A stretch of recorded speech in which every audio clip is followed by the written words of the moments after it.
Welcome back. It's been a while. Recently I felt like replaying Fallout New Vegas and decided I'd make a challenge run on it. So for this playthrough I'm limiting myself to using exclusively the Varmint rifle. Being one of the earliest weapons the player will find, the Varmint rifle certainly isn't powerful by any means, but it isn't terribly weak either, which is what I thought before I started this challenge. Before we begin, I wanted to make some things clear.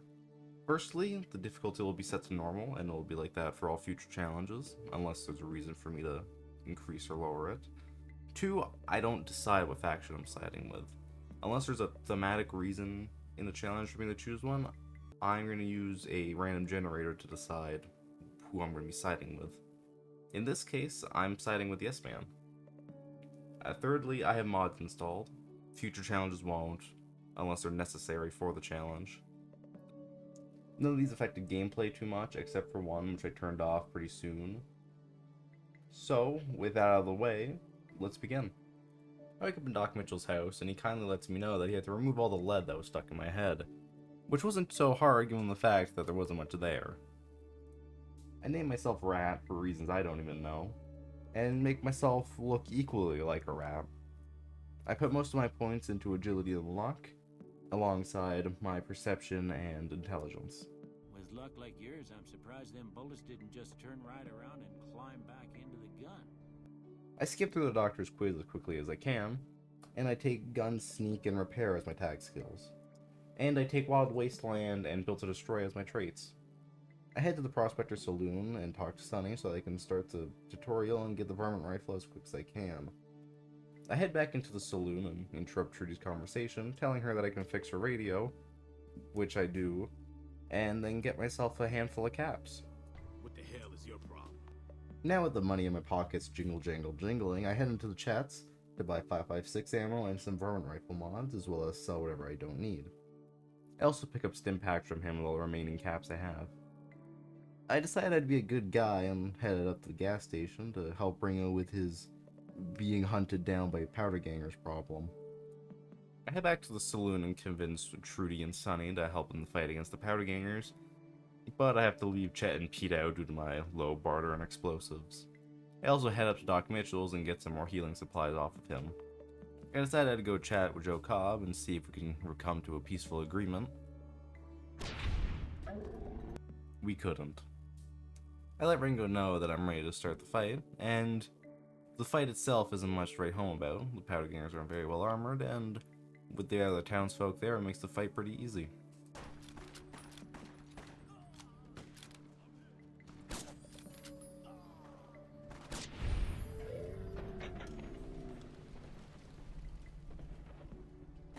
With that over, I finish the Ghost Town gunfight quest, Ringo gives me a reward, and I get enough XP to level up. I put the points into my guns, lockpick, and repair, and I take the rapid reload perk. I decide to go out of my way to help Barton Thorne with his missing girlfriend issue. That was sarcastic, by the way. I make my way up the mountain and deal with the geckos there. The Varmint rifle still proves quite useful, given that we're still in the early game.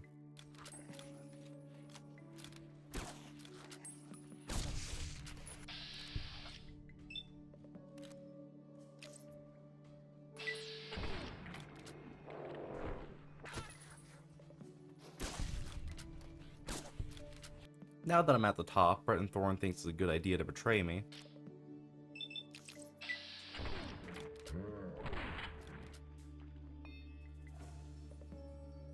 You like that?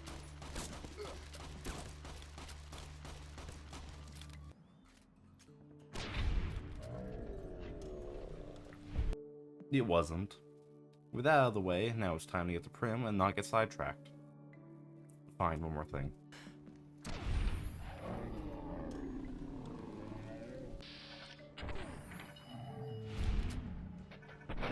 I finally make it to Prim and steal some of the NCR's ammo because they weren't using it. And I use that ammo to deal with the convicts outside of the Vicky and Vance casino.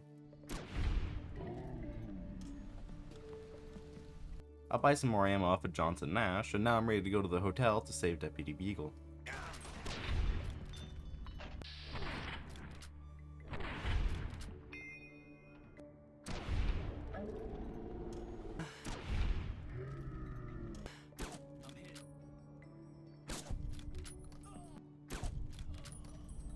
With Beagle freed, I decided I'd help him restore order back to Prim, and I felt like giving it to the NCR. I talked to Lieutenant Hayes, who sends me up to the Mojave outpost, and there I get to help Jackson and his bug issue. I also talked to Ranger Ghost to pick up her quest to check out Nipton, since free XP is nice. I head down to the highway, and now I understand why the Varmint rifle is in 5.56. Because I guess when the varmints are people-sized, you have to use people ammo. Ranger Jackson gives me some 5.56 ammo for helping him out, and Major Knight agrees to send more troops over to Prim to help with the law enforcement. I head back to Prim and let Lieutenant Hayes know the good news, which lets me level up. Hitting level 4, I put all the points into my guns, and I take the Educated perk. Also, don't ask me where level 3 went, because I could not find the footage. That is a recurring theme in this video, by the way. Oh, and look who I found. Hello there. What do you think you're doing? Now it's time for me to head up to Nipton and get sidetracked along the way.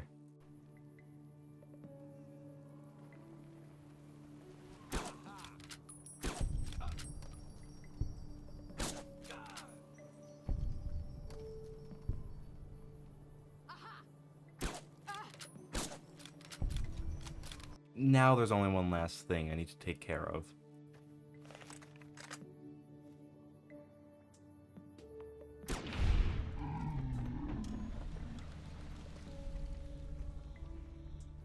Volpez gives me a warm welcome in Nipton and tells me I should probably let everyone know what's going on.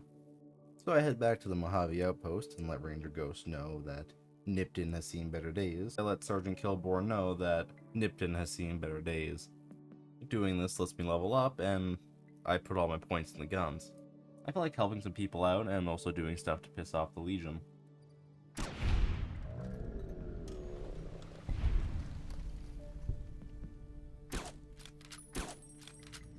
I think that ought to do it.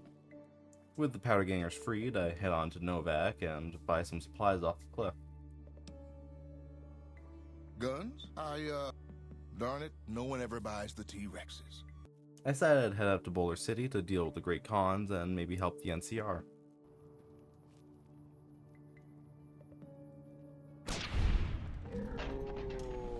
This is also the first fight where I start to notice the Varmint rifle performing less well, which is not a good omen for the rest of the run. Now inside of Jessup's destroyed building, I take out his bodyguard and then the man himself.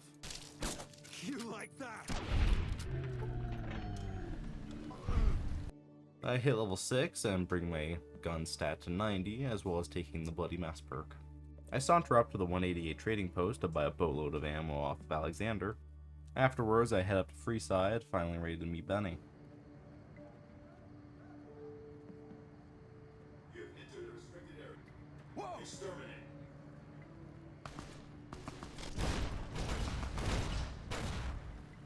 Luckily, I don't end up like that, given the fact that I can sell everything that isn't a Varmint rifle. I head onto the strip, tell the southern robots to piss off, head into the tops, find a cooler robot who's the opposite of a pathological liar and my new best friend, then convince Swank that assassinating Benny would be a swell idea.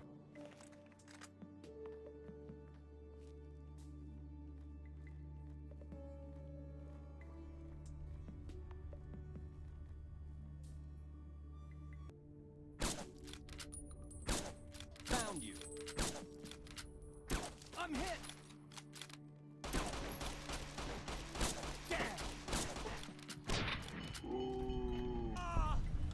Doing so lets me hit level 8, max out my guns, and take the commando perk. A furry showed up and told me that I need to go see Caesar for whatever reason. But he's a furry and I have a Varmint rifle, so you know, do the math. I'll let Yes Man know that it's time for him to upload himself into Mr. House's systems, and then I'm forced to watch a PowerPoint presentation. Back at the Lucky 38, I felt like returning the platinum chip to Mr. House in person. So that means breaking into his bunker. But is it really breaking in if I have the key? Anyways, I get his sleepy head out of his pod thing and return him his platinum chip. Oh wait, that's a bullet.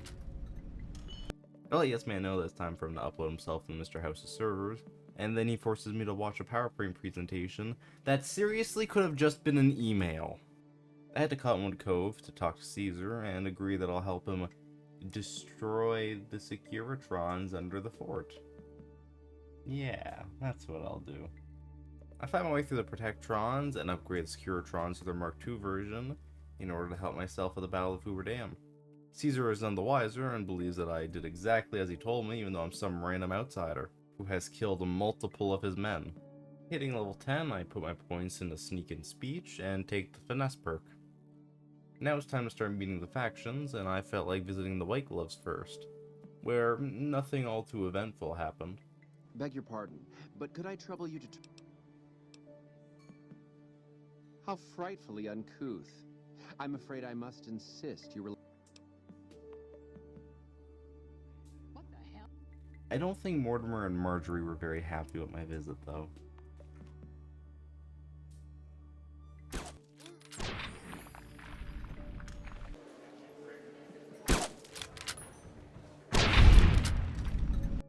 With all the pleasantries out of the way, I started feeling a little peckish and made my way down to the basement to go and find a snack.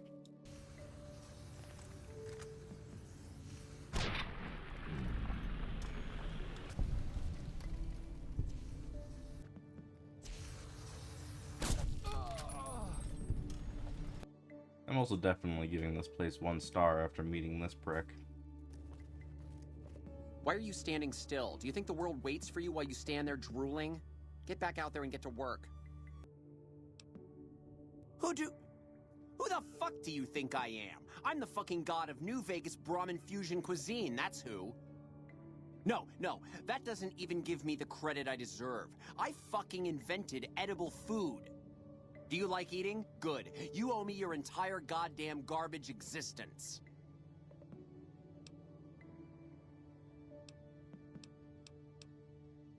Oh, really? So despite your filthy face and your vacant expression and your complete lack of human dignity, you're telling me you're not a server?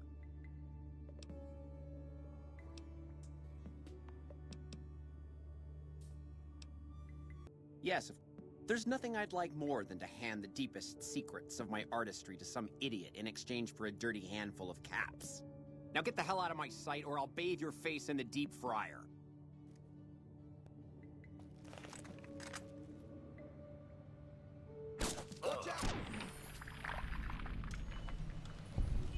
Now that I've gotten to the kitchen, I can finally make my sandwich. Oh, hello, cupboard person. I make my way back up to the dining room and play ring around the rosy with the rest of the White Gloves, and return the cupboard person to his cupboard father. Now it's on to meeting the Adeptus Brotherhood of Steel. I enter into Hidden Valley and find the bunker the Brotherhood are hiding out in, and get a fancy necklace put around my neck. Elder McNamara tells me that's not actually a fashion accessory, but in reality a bomb, so now I have to help the Brotherhood with their noisy neighbors. This one in particular has been playing Green Day way too loudly every single night non-stop.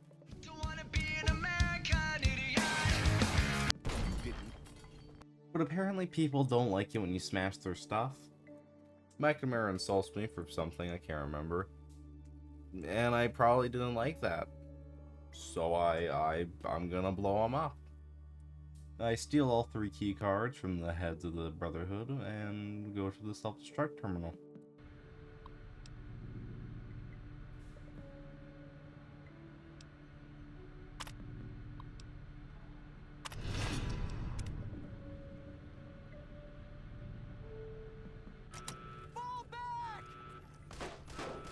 I haul ass out of there while the Brotherhood is somehow more focused on killing me than saving themselves.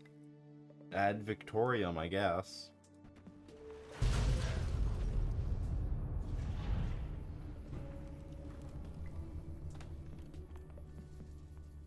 Oh, and here's the proof that there was no way in hell I was fighting the Brotherhood with a goddamn Varmint rifle.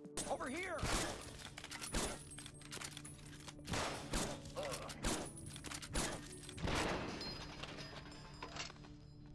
Now I'm heading up to Red Rock to go and meet the Great Khans, and on my way there I even found myself a friend. I'm gonna name him Gary. Or Gil. Maybe Glenn. Something with a G. I lost him. Anyways, now it's time to meet Papa Khan. And the first thing he did was call me a furry. So you know what's gonna happen. It's that big explosion at the fort. What? I'm hit.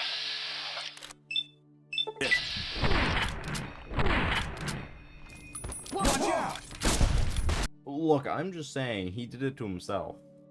With that dealt with, I could start making my way up to Nellis Air Force Base to meet the boomers. And I can get distracted on the way by a guy who thinks convincing people to go through an artillery barrage is a good way to make money.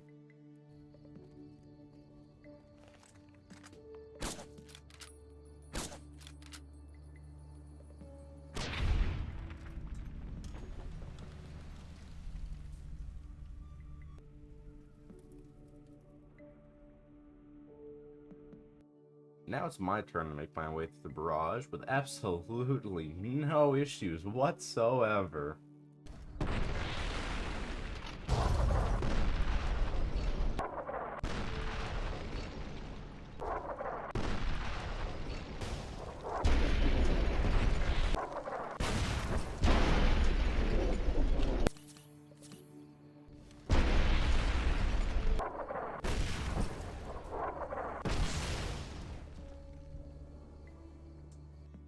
Oh wait, I actually made it.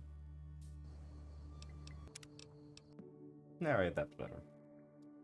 Raquel brings in the Sea Pearl, and I don't want to do the requests, so to, deal with them quickly, I deal with her quickly.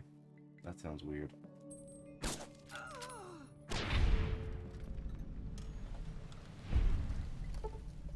I hit level 12, put more points in the sneak, and take the sniper perk. With all the factions out of the way, the Martyrs had nothing interesting. I can return the Yes Man and surprisingly prevent the assassination of President Kimball. I was kinda hoping I get to assassinate him, honestly. No, wait, don't take that out of context. I fast travel back to Boulder City and start walking towards the Hoover Dam, where I get to start the assassination quest by talking to Ranger Grant. I head up into the tower to deal with the first of the assassins. Forth by the Republic. It is for you that I have come here. And it is because of you that I am secure. And then I pickpocket the detonator off the one disguised as an engineer and show it to Ranger Grant. But I also decided to deal with him myself. Rangers, to discuss terms of what would become the Rangers Unification Treaty. The treaty was more than a resolution to welcome the Desert Rangers into the Republic.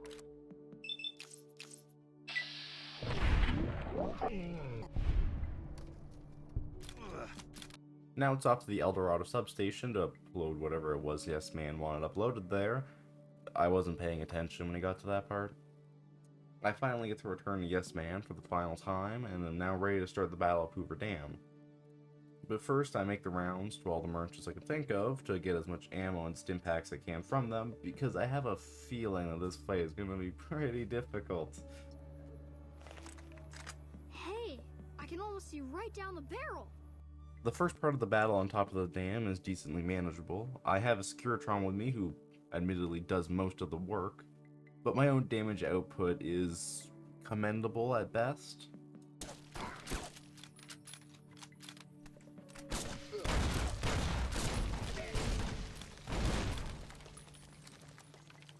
Now inside of the dam, the two NCR heavy troopers there aren't so difficult to deal with. I get a sneak attack crit on the first and kill him with a single shot, but the other I do need the Securitron's help to take him out. I get Yes Man to reroute the power towards the Securitron army at the fort to help the rest of the battle. Now that I'm back topside, the Legionnaires are dealt with in this area much like in the first, as Securitrons do most of the work. Now that I'm in the Laggots camp, I have to deal with Praetorians, who stood up with quite a decent fight and even managed to kill me a couple times, which scares me somewhat for how the fight against the Laggit himself will be. The main concern with fighting the Laggit was that I was worried that I wouldn't be able to keep up with his damage output. I was very right about that. And the second main issue would be that I couldn't stay out of his attack range, which was also a big issue. Another thing, his reinforcements, which I was hoping I could deal with beforehand, sadly spawn in just as you start the fight with him, meaning that I was at a pretty big disadvantage. But there's no point in delaying anymore, and now it's time to actually fight the Laggett. I'm not gonna sugarcoat it, he absolutely stomped the shit out of me. Like, holy fuck, man. It wasn't even close. The closest I actually got to killing him was dropping the difficulty down to very easy.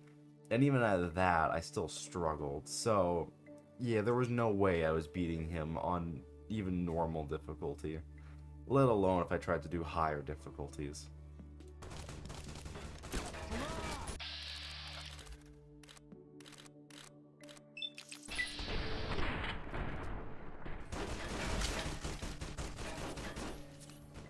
Like that?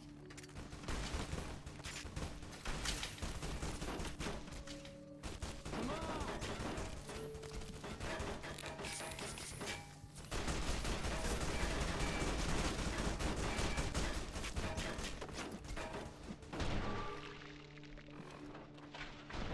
When I did drop the difficulty down to very easy, I was able to kill him. It took quite a while and the majority of my ammo, but he went down, and then I went down due to all of his other reinforcements, which I just could not keep up with their damage output. I actually think the main threat here was the reinforcements. If I had high enough speech to get them to do a 1v1 against me, I 100% could have done it, but my speech was just not that high. And maybe had I decided to change some things, I could have done it. But I also felt like that was such a long way back that it's not really something I should be allowed to change at this point. It doesn't feel great losing the first challenge on this video, but I hope in the future that I'm also able to learn more from these and get a bit better. Plus, losing's not that big of a deal. Anyways, if you at all enjoyed the video, I'd be happy if you liked and or subscribed. God, that feels weird to say. I'm gonna try and post maybe bi-weekly. It depends if my schedule and also my editing speed can keep up with that. But at least once per month would be nice. I already have most of the footage for the next video, so hopefully I should be able to post it for sometime in mid-March. But I'll see what happens. It is going to be a Fallout 4 run, by the way. Also, feel free to leave a comment if you have any ideas for what future runs I could possibly do.